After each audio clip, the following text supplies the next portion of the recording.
Good morning students. Welcome to online classes. Today we start rubber. It is of two types. First is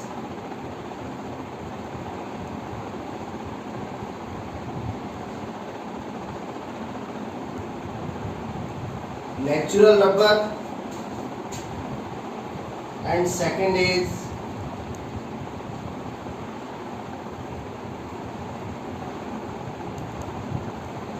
synthetic rubber. First of all, we start natural rubber.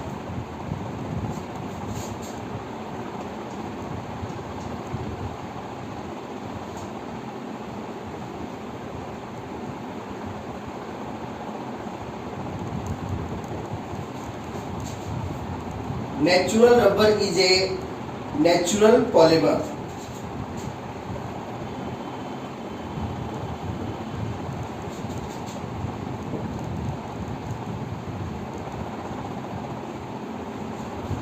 Because it is obtained from nature. Natural rubber obtained from Hevea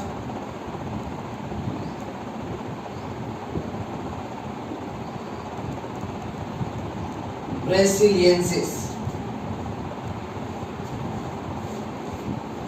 Natural rubber obtained from tree of Hevea brasiliensis. तो natural rubber को जिस tree से obtain किया जाता है उसका name है Hevea brasiliensis. अब देखिए नेचुरल रबर को Hevea brasiliensis से किस टाइप से ऑब्टेन करते हैं. देखिए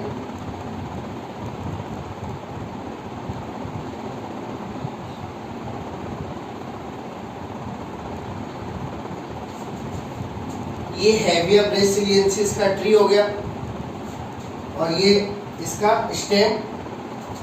तो इसके स्टेम पे सबसे पहले क्रॉस कट लगाया जाता है. Hevea brasiliensis के स्टेम पे क्रॉस कट लगाते हैं और क्रॉस कट लगाने से यहाँ से मिल्की प्रोडक्ट है वो बाहर निकलता है, यानी दूध जैसा कोई पदार्थ है वो बाहर निकलता है. तो इस मिल्की प्रोडक्ट को क्या कहते हैं? लेटेक्स कहते हैं. Hevea brasiliensis के स्टेम पे क्रॉस कट लगाने से जो मिल्की मैटर बाहर निकलता है उसको क्या कहते हैं? लेटेक्स. लेटेक्स क्या होता है? Latex 25 to 40% colloidal solution of natural rubber.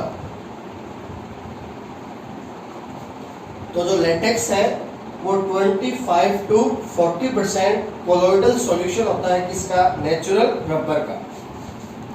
अब इस लेटेक्स में वाटर मिक्सअप करते हैं. क्या मिक्स करेंगे? वाटर.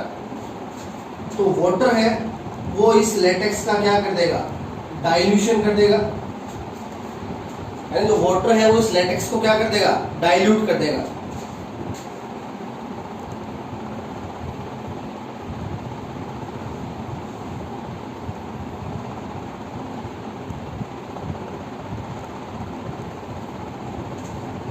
और ये लेटेक्स को कितना डाइल्यूट करेगा? 10 to 20%. अब यहां अपने पास आ गया डाइल्यूट सॉल्यूशन. तो लेटेक्स में वाटर मिक्स किया जिससे लेटेक्स है वो 10 to 20% क्या हो गया? डाइल्यूट. और अपने पास आ गया डाइल्यूट सॉल्यूशन. अब इस डाइल्यूट सॉल्यूशन में अपन मिक्सअप करते हैं एसिटिक एसिड. क्या मिक्सअप करेंगे? Acetic acid. CH3COOH. Name of this organic compound is, we know that, acetic acid. अब एसिटिक एसिड की यहाँ पे जो प्रेजेंस है वो बहुत ही ज़्यादा इम्पोर्टेंट है। एसिटिक एसिड है वो यहाँ पे as a coagulator, acetic acid यहाँ पे एज ए कोगुलेटर है वो यूज होता है। अब कोगुलेटर मतलब ये क्या करेगा, कोगुलेशन करेगा। कोगुलेशन क्या होता है, किसी कंपाउंड का एक जगह इकट्ठा होना। तो यहाँ पे एसिटिक एसिड है वो एज ए कोगुलेटर वर्क करेगा। तो एसिटिक एसिड डालते ही क्या होगा, जो रबर वाला पार्ट है वो एक जगह इकट्ठा हो जाएगा, यानी एक जगह इकट्ठा हो जाएगा तो रबर वाले पार्ट की क्या बन जाएगी, पीपीटी। तो अपन को ऑब्टेन हो जाएगी पीपीटी ऑफ नेचुरल रबर। तो एसिटिक एसिड ने यहाँ पे एज ए कोगुलेटर वर्क किया और उसने रबर वाले पार्ट को एक जगह इकट्ठा कर दिया। तो ये जो रबर की जो पीपीटी ऑब्टेन हुई है इसको कहा जाता है क्रेप रबर। क्या कहते हैं इसको, क्रेप रबर कहते हैं। अब देखिए ये जो क्रेप रबर है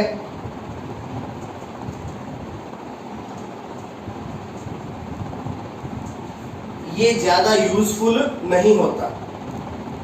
तो crepe rubber is not useful because rubber में सबसे ज्यादा जो कैरेक्टर है मोस्ट वांटेड वो क्या होना चाहिए, इलास्टिसिटी। रबर में इलास्टिसिटी क्या होनी चाहिए, हाई होनी चाहिए। अपन ने किया था इलास्टिक पॉलीमर, और इलास्टिक पॉलीमर में एग्जांपल थे रबर। तो इलास्टिक पॉलीमर में कैरेक्टर ऑफ इलास्टिसिटी क्या होता है, हाई। अपन रबर पे आउटर फोर्स लगाएं तो वो बिना टूटे उसकी जो लेंथ है वो इंक्रीज हो जाती है, और जैसे ही उसको आउटर फोर्स को हटाएं वो अपनी इनिशियल स्टेज में वापस आ जाता है। इस कैरेक्टर को क्या कहते हैं, इलास्टिसिटी कहते हैं। तो रबर है वो ज्यादा से ज्यादा क्या होना चाहिए, इलास्टिक होना चाहिए। तो देखिए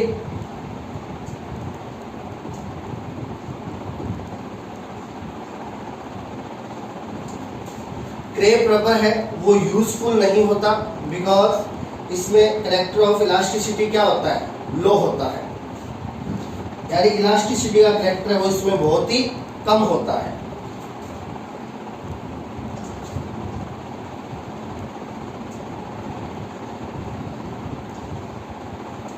और एक ये हाइड्रोफिलिक होता है और एक ये हार्ड होता है। तो ये 3 पॉइंट्स है जिसकी वजह से क्रेप रबर जो है यहाँ पे जो नेचुरल रबर ऑब्टेन हुआ है जिसे अपन क्या कह रहे हैं, क्रेप रबर, ये ज़्यादा यूजफुल नहीं होता because elasticity low, hydrophilic and hard. तो देखिए यहाँ पे जो क्रेप रबर ऑब्टेन हुआ है, जो हेविया ब्रेसिलियंसिस से नेचुरल रबर ऑब्टेन हुआ है, उसकी इलास्टिसिटी क्या है, लो है। तो अपन इसकी इलास्टिसिटी को अब क्या करेंगे, इंक्रीज करेंगे। कैसे, देखिए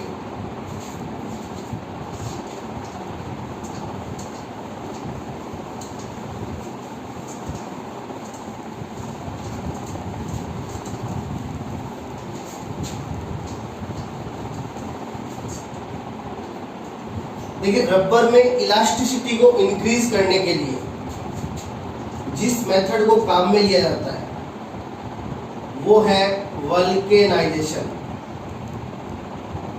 वल्केनाइजेशन ऑफ क्रेप रबर।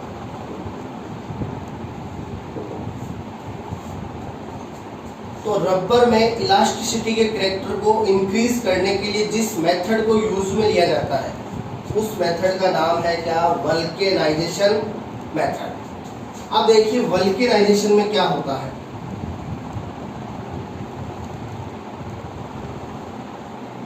ये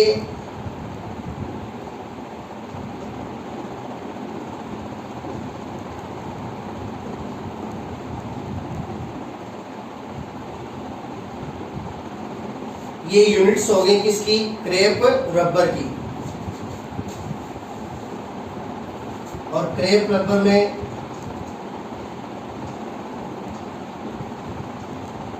इलास्टिसिटी क्या होती है, लो होती है। अब अपन को इसकी इलास्टिसिटी को क्या करना है, इंक्रीज करना है। तो देखिए रबर में इलास्टिसिटी को इंक्रीज करने के लिए रबर को हीट किया जाता है किसके साथ, सल्फर के साथ। तो S मीन्स सल्फर और ये हीट करने का सिंबल। तो रबर में इलास्टिसिटी को इंक्रीज करने के लिए रबर को सल्फर के साथ हीट किया जाता है, जिसको क्या कहते हैं, वल्केनाइजेशन। अब वल्केनाइजेशन से क्या होगा, देखिए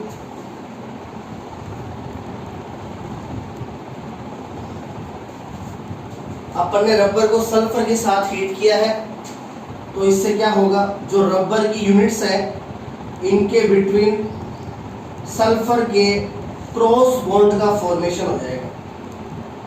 formation of cross bonds between units of natural rubber. तो रबर की यूनिट्स के बिटवीन है वो सल्फर के क्रॉस बॉन्ड का फॉर्मेशन हो जाएगा।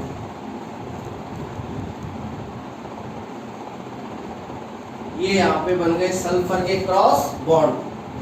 और अपन ने स्ट्रक्चर के बेस पे क्लासिफिकेशन किया था और इसमें एक पॉलीमर आया था, कौन सा, क्रॉस लिंकेज पॉलीमर।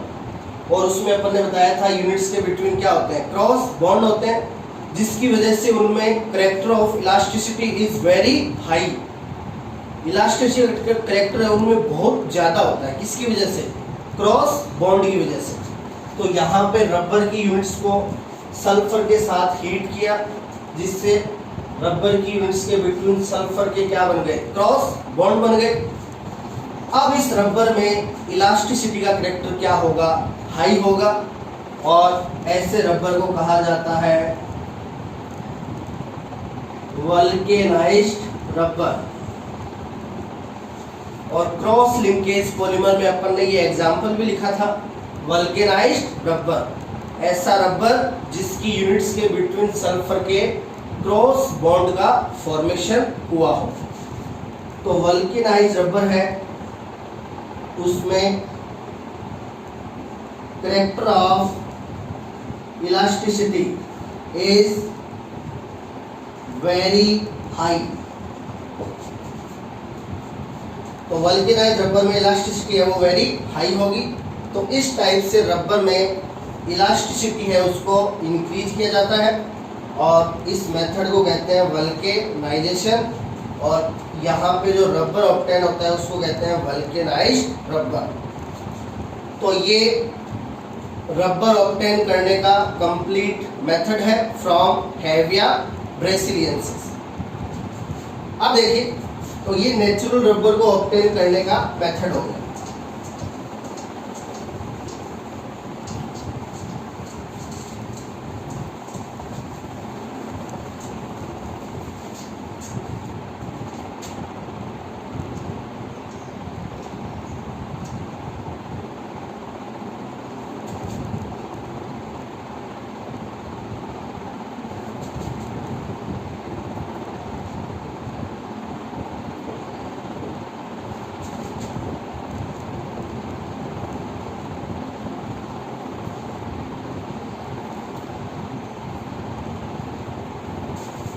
नेक्स्ट है structure and chemical composition of natural rubber. अब अपन ये देखेंगे कि नेचुरल रबर है उसका फॉर्मूला क्या होता है और नेचुरल रबर है उसकी मोनोमर यूनिट क्या होती है, यानी नेचुरल रबर है वो किस मोनोमर का पॉलीमर होता है। तो देखिए,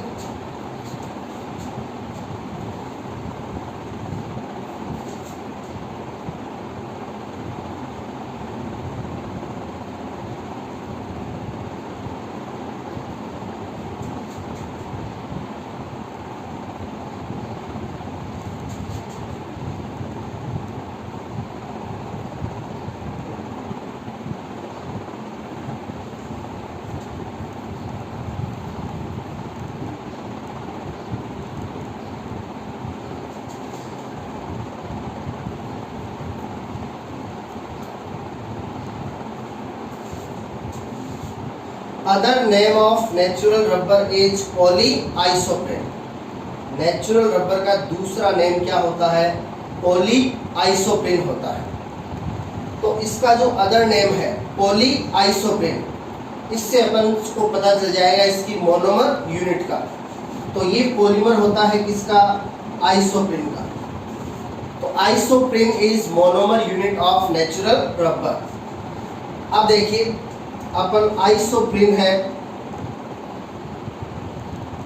उसका फॉर्मूला देखेंगे।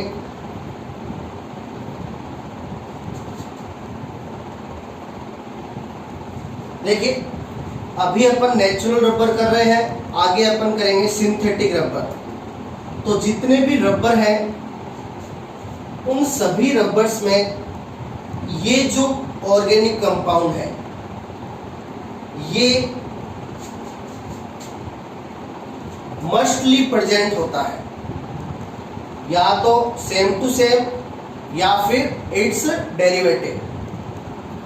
तो जितने भी रबर हैं नेचुरल हो या सिंथेटिक हो, उसमें ये ऑर्गेनिक कंपाउंड है वो मस्टली प्रेजेंट होता है, या तो सेम टू सेम होगा या फिर इसका कोई डेरिवेटिव होगा। तो isoprene is a derivative of buta 1,3 diene. ये जो कंपाउंड है इसका क्या नेम है? 4 कार्बन हो गए, तो 4 कार्बन के लिए ब्यूट, डबल बॉन्ड एक तो फर्स्ट कार्बन पे और एक थर्ड कार्बन पे, 1,3 डाई और डबल बॉन्ड के लिए ईन। तो इस ऑर्गेनिक कंपाउंड का नेम है ब्यूट 1,3 डाइईन। तो नेचुरल रबर हो चाहे सिंथेटिक रबर हो, ये ऑर्गेनिक कंपाउंड मस्टली प्रेजेंट होता है, या तो सेम टू सेम या फिर इट्स डेरिवेटिव। तो isoprene is also a derivative of buta 1,3 diene. अब देखो इसको आइसोप्रीन में कैसे कन्वर्ट करेंगे। इसका जो सेकंड कार्बन है, इस सेकंड कार्बन के हाइड्रोजन की जगह लगा दीजिए CH3। यहाँ पे सब्स्टिट्यूट लगा दिया CH3। अब ये फॉर्मूला किसका है? आइसोप्रीन का है। तो IUPAC नेम ऑफ आइसोप्रीन, ये सब्स्टिट्यूट आ गया, और नेम ऑफ सब्स्टिट्यूट सबसे पहले आता है as a prefix.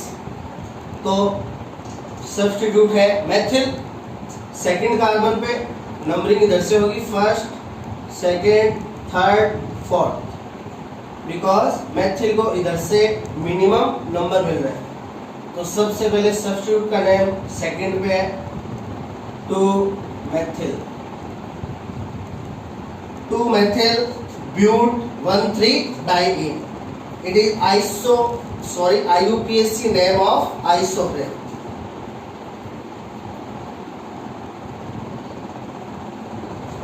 So monomer unit of natural rubber is isoprene, and IUPAC name of isoprene is 2-methyl but 1,3 diene. अब देखिए इसके ले लेंगे अपन एन मॉलिक्यूल और इसका करवा देंगे क्या? पॉलीमराइजेशन। अब देखिए पॉलीमराइजेशन करवाएंगे तो pi electron of double bond move, यहाँ से पाई इलेक्ट्रॉन है वो यहाँ पे आ जाएंगे, और यहाँ से पाई इलेक्ट्रॉन है वो यहाँ पे आ जाएंगे। देखिए अपन पाई इलेक्ट्रॉन क्यों बोल रहे हैं? डबल बॉन्ड में 1 सिग्मा बॉन्ड होता है एंड 1 पाई बॉन्ड होता है।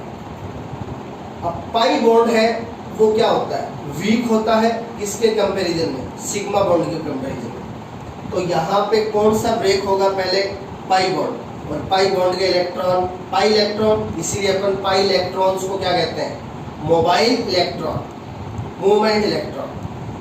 तो पाई बॉन्ड है वो इजीली ब्रेक होता है, इसलिए यहाँ पे पाई इलेक्ट्रॉन है उनका क्या होगा? ट्रांसफर होगा। तो ये पाई इलेक्ट्रॉन यहाँ पे सिंगल हो जाएगा, यहाँ पे डबल हो जाएगा, और ये पाई इलेक्ट्रॉन यहाँ पे सिंगल हो जाएगा, और यहाँ पे अगली आइसोप्रीन यूनिट के साथ बॉन्ड बन जाएगा। तो देखिए CH2 single bond, CH3 double bond, CH आगे सिंगल बॉन्ड, CH2 आगे सिंगल बॉन्ड, और नीचे लग गया N। तो ये पॉलीमर बन गया किसका?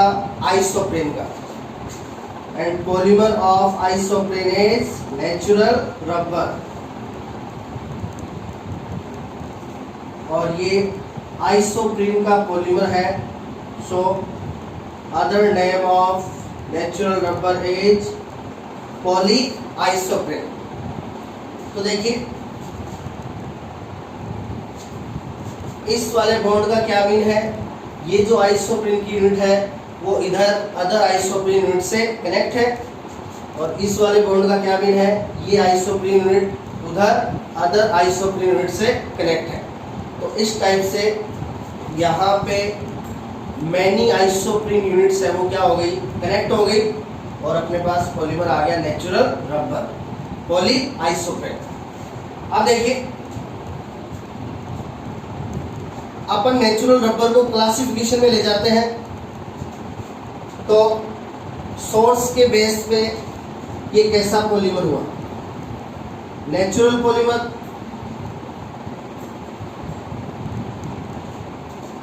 क्योंकि नेचर से ऑब्टेन होता है, तो सोर्स के बेस पे ये कैसा पॉलीमर हुआ? Natural polymer. मोनोमर यूनिट्स के बेस पे पॉलीमर दो टाइप के थे, two types. First is homopolymer, second is hetero या कोपॉलीमर। तो यहाँ पे all monomer units are same, सारी मोनोमर यूनिट क्या है? सेम है, ओनली आइसोप्रीन। तो ऐसा पॉलीमर जहाँ पे ऑल मोनोमर यूनिट्स क्या हो? सेम हो, तो उसको क्या कहते हैं? होमोपॉलीमर। तो मोनोमर यूनिट्स के बेस पे क्या हुआ? होमोपॉलीमर हुआ। अब अपन करेंगे इसको पॉलीमराइजेशन मेथड के बेस पे। तो पॉलीमराइजेशन मेथड के बेस पे देखिए इसका फॉर्मेशन हो रहा है कौन से पॉलीमराइजेशन से? एडिशन पॉलीमराइजेशन से। पॉलीमराइजेशन दो बताए थे, एडिशन एंड कंडेंसेशन। एडिशन वो जिसमें पॉलीमराइजेशन में कोई भी स्मॉल मॉलिक्यूल एग्जिट नहीं होता, जबकि कंडेंसेशन में स्मॉल मॉलिक्यूल एग्जिट होता है। तो इस पॉलीमराइजेशन में आप देख सकते हो कोई भी स्मॉल मॉलिक्यूल एग्जिट नहीं हो रहा ड्यूरिंग टू पॉलीमराइजेशन। तो ये पॉलीमराइजेशन है एडिशन पॉलीमराइजेशन, और पॉलीमराइजेशन मेथड के बेस पे ये कैसा पॉलीमर हो गया? Addition polymer. और ये एक रबर है, रबर है तो मॉलिक्यूलर फोर्स के बेस पे ये कैसा पॉलीमर हो गया? रबर आते हैं किसमें? इलास्टिक पॉलीमर में।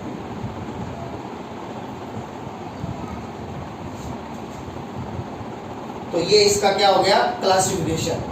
सोर्स के बेस पे ये नेचुरल पॉलीमर है, और मोनोमर यूनिट्स के बेस पे ये होमोपॉलीमर है, और पॉलीमराइजेशन मेथड के बेस पे ये एडिशन पॉलीमर है, और मॉलिक्यूलर फोर्स के बेस पे ये इलास्टिक पॉलीमर है। तो किसके बारे में है ये? नेचुरल रबर, पॉली आइसोप्रीन के बारे में। तो ये इसकी स्ट्रक्चर एंड केमिकल कंपोजिशन हो गया।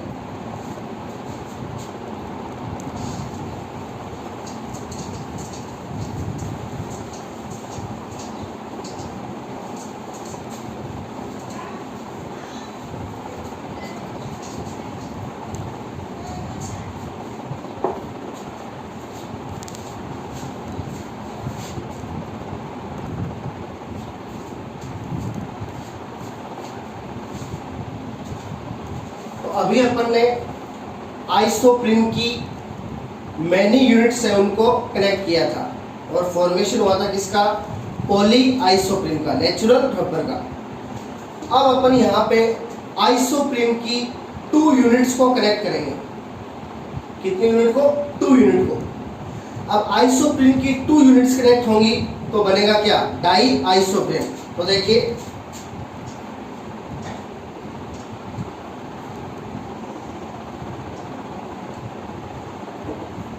डाई आइसोप्रीन कैसे बनेगा?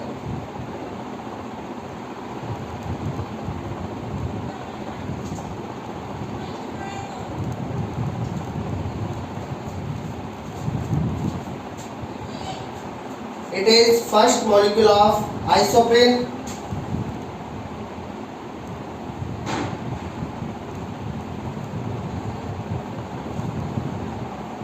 and it is second molecule of isoprene। तो डाई आइसोप्रीन के लिए आइसोप्रीन के कितने मॉलिक्यूल ले लिए? 2 मॉलिक्यूल। अब देखिए ये कैसे कनेक्ट होंगे? ये डबल बॉन्ड के पाई इलेक्ट्रॉन यहाँ पे ट्रांसफर होंगे, सिंगल डबल। ये डबल बॉन्ड के पाई इलेक्ट्रॉन यहाँ पे ट्रांसफर होंगे, ये सिंगल, और यहाँ पे बोथ यूनिट्स के बिटवीन सिंगल बॉन्ड।